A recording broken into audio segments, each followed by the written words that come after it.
لا يلعب عليك ابليس ويقول لك لا تتسبح ما حد داري. لا، ندري ونشم ونعرف انت في اي يوم. يعني ان بعد اليوم الثالث تبدا تشحم، يطلع منك ريحه دفرنس، يعني تنتقل من مرحله رائعه الى نكهه، يصير لك نكهه انت، يعني تصنف مع قمر الدين ما تصنف ادمي. يعني تسبح، تغير ملابسك، يعني شرابك تروح تفتح الباب حق طالب عشاء، ثم ترقى فوق الدرج رخام، ثم تحول تشغل خزان. الشراب عليك 3 أيام.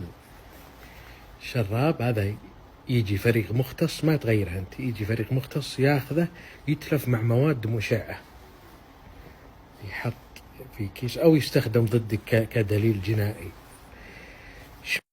شماغك سهران عند حطب، تجيب الدوام تقول ريحة الحطب زينة، لا مي بزينة، ريحتك شواط كهرب، يعني ريحة احتراق غابات.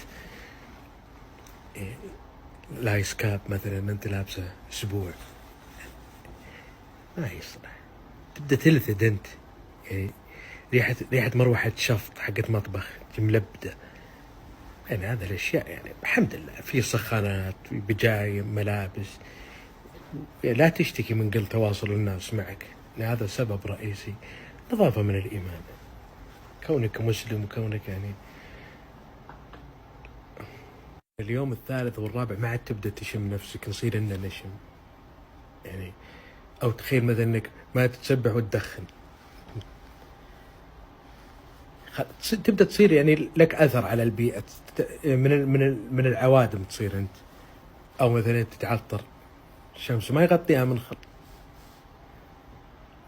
مو بعشاني، عشان يعني جودة الحياة.